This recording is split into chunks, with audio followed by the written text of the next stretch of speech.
All right, man, peace. So many people thought that Dak Prescott, the current quarterback of the Dallas Cowboys, came out of nowhere. But I remember when he was, I believe, either a junior or a senior, whatever his last year was at Mississippi State University, that through about 6 or 7 games, his name was being ballyhooed and bantered about as being a leading contender for the Heisman Trophy. So when he finally was drafted by the Dallas Cowboys and played in the preseason, it didn't surprise me when he did well, because I saw him do well in college. Well, after his first 2 seasons, his first season, where he was excellent, led the Cowboys to a 13-3 record. His sophomore season in the professionals is being called a quote-unquote sophomore slump season, but I thought that he did well for a player who clearly had to play through a decreased level of proficiency from his offensive line, especially in pass protection, losing his star running back Ezekiel Elliott for 6 games due to being an idiot, as well as, at best, mediocre defensive play. Well, he recently has made a proclamation that the Dallas Cowboys are going to surprise many people this season.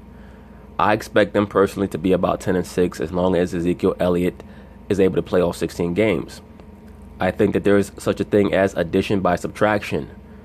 So I believe that them getting rid of Des Bryant is going to be a good thing for Dak Prescott. So of course they're going to talk about it, and I'm going to chime in.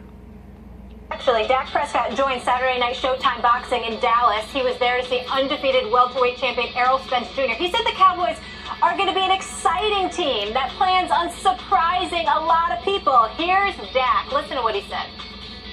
We're going to be an exciting team this year. A lot of new faces. I think that's what you're going to find. You're going to find out a lot of new guys. Brother look like he played for the Philadelphia Phillies. That we have on this team within this organization that can make plays. So, just plan on surprising a lot of people. Well, Oh, Molly, I caught you lusting. I caught you. That camera flashed back to you faster than you thought it would, huh? Well, Ken, I'm starting with you on this, my friend. Where are you? There he is. Do you agree with your boy Dak? Is he going to be exciting? Are you guys going to surprise a lot of people? I believe that they will. I'm not a Dallas Cowboys fan. I'm not a fan of any sports team.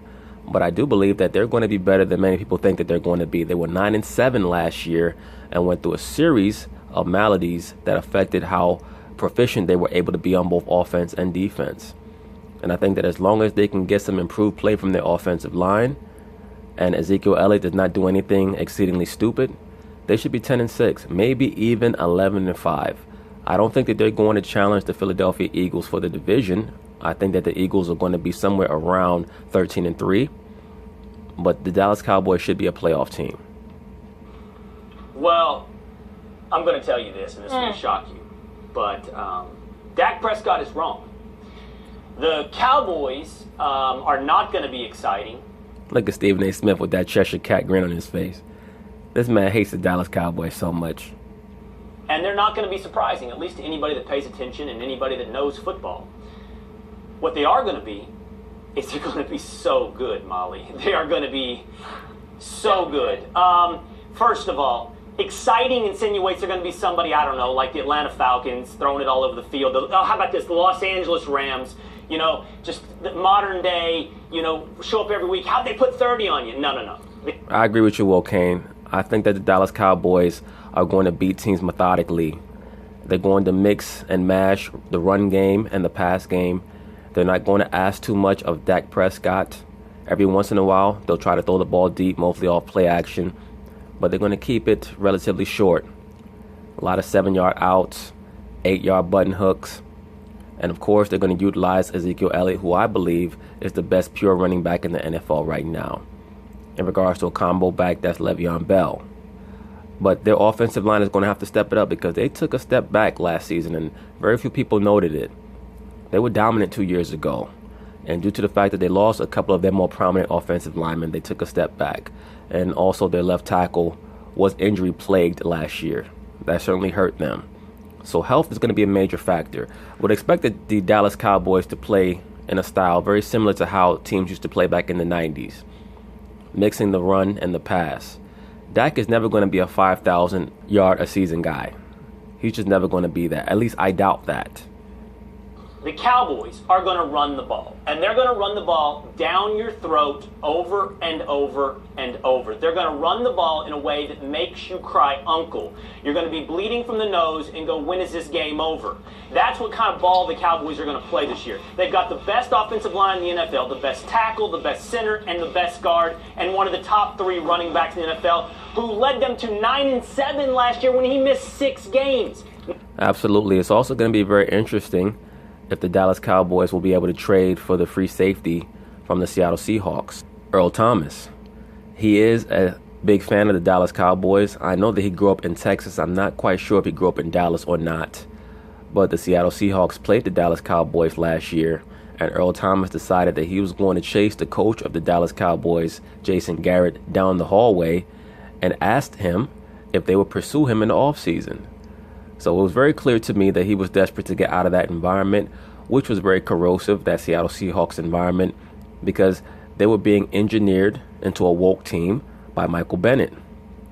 9-7, missing 6 games. Exciting? No. Good? Yes. And if that surprises you, if you're surprised by that, you don't know what you're talking about. You haven't been paying attention. You haven't been paying attention to the offensive side of the ball, and you haven't been paying attention to the defensive side either.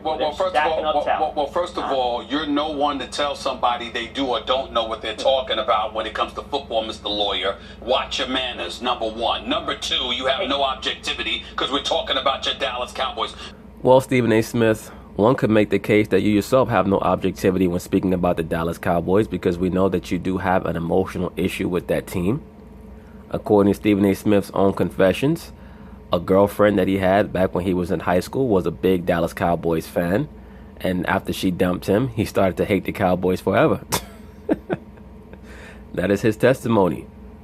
Number 3, when you talk about Ezekiel Elliott, who we all know is a stud, and remember the Dallas Cowboys still finished with the number 2 rushing attack in all of football despite him missing 6 games. The reality is clear. You could stack the deck and force Dak Prescott to beat you throwing his arm. And the fact that you didn't bring up Dak Prescott and his arm and his willingness and ability to throw the football exposes the level of confidence that you truly have with them. Well, Stephen A. Smith, I agree with you that Dak Prescott is going to be under a far higher level of scrutiny this year, starting with the Dallas Cowboys front office and the coaching staff, who pretty much put the red dot on his forehead to let him know that, look, we're going to be expecting a lot from you this season. You were great as a rookie. I thought that he was good last year, especially with the very poor wide receiver play that they got from Des Bryant, as well as the very apparent drop-off in play from Cole Beasley. I thought he was still relatively good, throwing 23 touchdown passes and 13 interceptions. And of course, he lost his running back. If you had Ezekiel Elliott in the backfield who you could utilize in play action, it would have made Dak even more potent than he was. You interrupted me talking about Lawyer. I already told you about it. Don't want to hear from you now. Des Bryant is gone. Bryce Butler's gone. Jason Witten's worked for us now. Jason Witten's not playing anymore. I don't know if you knew that. Jason Witten's gone. Hey, Will Kane, do not sleep on Bryce Butler. He proved to be a downfield threat that I believe Dak Prescott had a much better rapport with than with Des Bryant, but unfortunately, the Dallas Cowboys coaching staff did not have the imagination to utilize Bryce Butler to the optimal degree. Gone, Des Bryant's gone. You didn't replace him. You got Terrence Williams to rely upon. Terrence Williams, his drunk ass riding a damn bicycle in the middle of the night. And not only that, or a scooter, whatever the hell it was. Only that, well, how many times do I continue to tell you and every pathetic, nauseating, disgusting Dallas Cowboy fan that makes me want to vomit? How many times do I tell y'all? Are we sure they're going to be eligible to play? Somehow, some way, it's been an off season. Max Kellerman, correct me if I'm wrong. Haven't there been at least a couple of occasions where some dudes have already tested positive and they're going to be suspended for PED use? There's always something with these brothers. And I say these brothers, I'm talking about Dallas. I'm not talking about brothers. I'm talking about Dallas. I think we get it, Stephen A. Smith. I think we already know that when you said brothers, you were talking about the Dallas Cowboys. In the city of Dallas, when it comes to this team, there is always something. You can book it. They never let me down. And sure enough, the offseason has happened already, and they've... problem with the Dallas Cowboys is that they're almost too illustrious. You get a lot of these brothers who get drafted by the Cowboys and they play in that city. Dallas is a very metropolitan area. You can pretty much find anything and everything there. And when you're in an environment or an atmosphere where you can find anything and everything, it raises the potentiality for you to get caught up in anything and everything. They've already gotten started. So you can talk that nonsense all you want to. But all you got is Ezekiel Elliott. That's all you have. Well, as far as we know right now, Ezekiel Elliott, yes, he's the number one piece. They also have Dak Prescott. They have an offensive line that they should expect to be vastly improved this season. I think that they should be put under the microscope as well, because how well they play is going to heavily determine how well Dak Prescott plays. We're going to find out about their receiving core, though. At this particular moment in time, that's it. Oh my God. That is it. Oh, you also have, they have more than Ezekiel Elliott. They have a great offensive line, Oh, which should be please. over their problems, which should be over their problems of last year, and that's where I start. Before anything, I start with the offensive line, and Dallas has a great one, and they have an excellent young franchise quarterback, and they got a great. Well, I'm not going to go so far as to call him an excellent young franchise quarterback. I think that Dak Prescott has a lot of potential, but he is going to have a quote-unquote bounce-back season. I think that a good year for Dak will be somewhere around 27-10 or better than that. Great running back. So, Will, you're right that part of the game will be good. The problem, let me start by saying this. It's been now, what, 23 years with 2 playoff wins? 23 years with 2 playoff wins. And if you did a montage of Dallas fans, which, Will, here you're really acting as a Dallas fan. Yes. If you did a montage of Dallas fans before every I'm single correct. season, if you did then every single season they'd say more or less what you're saying now about this team. Every year Cowboys fans think, this is the year we're going to be great. And you really haven't been great in almost a quarter century. You've been good. Twice you've won a single playoff game in almost a quarter century. So we have to, that contextualizes it. Wait a minute. Will Kane getting frustrated. If I may. Here's the problem with what you said about the X's and O's. Hold on Max, what you say is ludicrous. Let me chime in for my Cowboys. a second. As Stephen A says, I let you speak. Here's the problem with the X's and O's, Will. Here's the problem with the X's and O's. There's no defense. The Cowboys don't have a defense. The defense may definitely be a problem for the Dallas Cowboys. They lost Orlando Scandrick, who's pretty much viewed as being their best cornerback. Sean Lee has always had injury issues, but when he is healthy, he's one of the top 5 linebackers in the NFL. So we'll see what happens with that. The Cowboys. I believe they were able to re-sign DeMarcus Lawrence to a long-term contract. One of you brothers out there who may be a Dallas Cowboys fan can correct me on that, but he's one of the best up-and-coming pass rushers in the NFL. Cowboys don't have a defense. So the kind of team that can win with a running game behind a great offensive line with a great running back and a smart, accurate quarterback is the kind of team with a really good defense. That's not the Cowboys. Well, seeing as they're going to be so heavily dependent on the run game, one would believe that they're going to try to keep their defense off the field. That's the formula that worked for them a couple of years ago. That's also the formula that worked for them in the season where they went 12-4, where Tony Romo and Des Bryant had their best seasons, so on and so forth. Will they win some games? Sure. Will they be at least the middle of the pack team? As well as DeMarco Murray having his best season. Team probably, I think, better than that. I think they will surprise some people because they're going to be a strong team because of the reasons you indicated. But without a defense, they ain't going deep in the playoffs. It's the same old, same old. Okay. I agree. I think that they'll max out at about 11-5. All right, listen, first of all, for you to come out here, Stephen A., and describe me as a lawyer is like talking about Clayton Kershaw having a good curveball. Yeah, I'm a lawyer. That's one of the things I got going for me. But I got a little fastball for you here, too. And I'm going to tell you this. I've forgotten more football than you've ever known, all right? I've forgotten You mean while you were in school and you were a lawyer while I was at the game covering them? You mean that? Please. This is not your nonsense. It's levels to this. Don't cross that line. I'm playing around with you, but don't cross that line. Well, Kane, cross that line. Because this nigga don't know a damn thing about football. He barely know about basketball. You ain't even on this level, brother. I mean, please. You're a puppy in this business. You're a puppy. You're a puppy. Whatever you want to talk about. Stephen A. Smith is the type to get legitimately mad about any damn thing that anybody tried to say about his lack of knowledge on any subject that he's speaking about at the moment. I mean, come on, brother. Now you're going to try to allege that you're a football expert? Let's be for real. Get to your other point, cowboy lover. Get to your other point. Don't talk to me about a resume in sports. It don't even equate. Don't even go there. I'm looking out for you. Hey, I'm looking out for you. Everybody knows that most of you media members who just cover teams, you still don't know a damn thing about the sport that you're covering. It's not a low blow for Will Cain to allege that you don't know what you're talking about when it comes to football. Not at all. Well, I'm moving on. All right, I apologize. You're moving on. Go ahead. On that point? Go ahead. Okay, so I don't run from either of them, by the way. This guy, Stephen A. Smith, is so emotionally unstable. Oh, my goodness. All right, what but else? here's the deal. There's no difference between bias and correct, right? If I'm right both times, it doesn't matter. Max, you said a double standard. You're slippery. I hear you here. You're talking about being great. You haven't been great in 20 years. I'm sorry, they won 13 games, year before last. So what's the definition of great? Is the only definition of great to win a Super Bowl? I didn't come out here today saying... Pretty much. I think that if you're considered somebody who's great in whatever your field is, that the point is to achieve the highest level of success that you can attain. That's why I harp on LeBron James being 3-6 in the finals. You have to win the whole thing.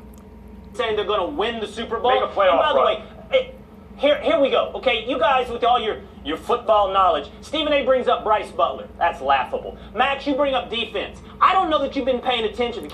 It's not quite laughable, Will Cain, especially since it was very clear once again that Dak Prescott had his best rapport with Bryce Butler. I think that Bryce Butler was a component that they did not optimize how they should have, because they were so focused on trying to re-empower Des Bryant and trying to get him to channel that 2014 season. And he's never going to be the same since he got that foot injury. He's never been the same since then. Cowboys have been stacking up asset after asset on defense, both at defensive end, linebacker, and defensive back. You want to sit back and you want to pretend like it's the same defense from the last 10 years? You can do that. Maybe you'll be one of the few that are surprised. That'll help make Dak right. He's going to surprise you. They're going to surprise you. That deep. It would be interesting if the Dallas Cowboys could attain Earl Thomas.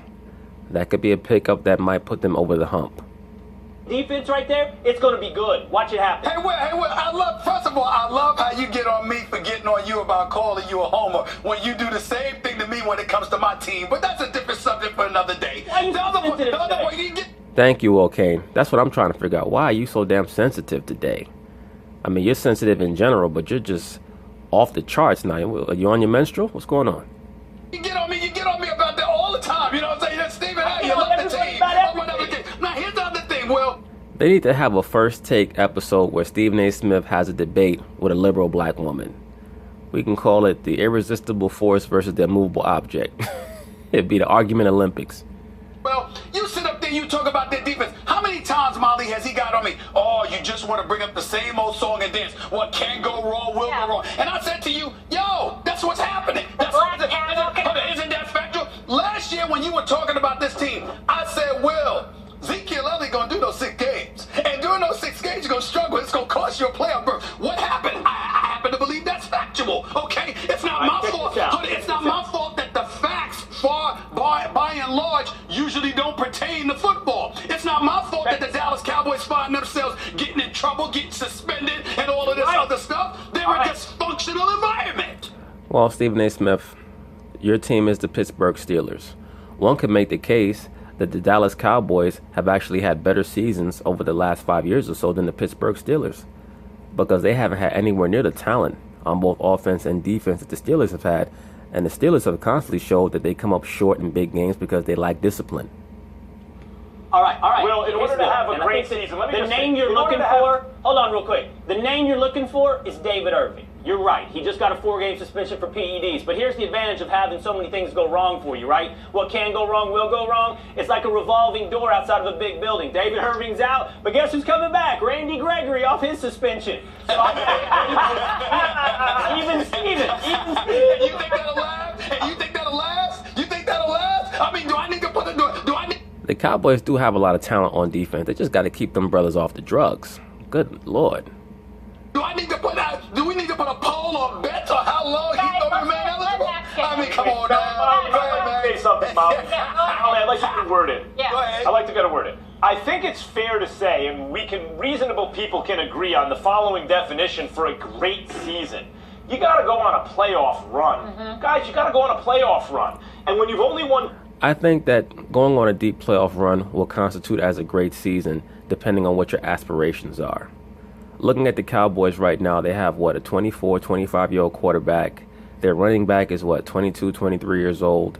If they were able to get to the playoffs and win a playoff game and maybe go out in a very hotly contested matchup against the Philadelphia Eagles in Philly or something like that, we could say, okay, they had a good year.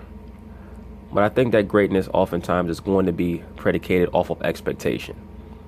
But to utilize the term great in and of itself, to me, means to achieve to the utmost of what was expected of you. If you're a great player, it's expected that you win the championship. If you're a great team, it's expected that you win the championship. For you to have a great season, now we have to evaluate what was expected of you to begin with. Won 2 playoff games in almost a quarter century, and they didn't occur in the same season. That means you haven't gone on a playoff run in almost a quarter century. I think it is fair to say you have not had a great season in almost a quarter century. But not to hear Cowboys fans talk about it before every season, boy, the high hopes every time. Will King. Well, I think that every fan has high hopes. That's what makes them fanatical. It is what it is.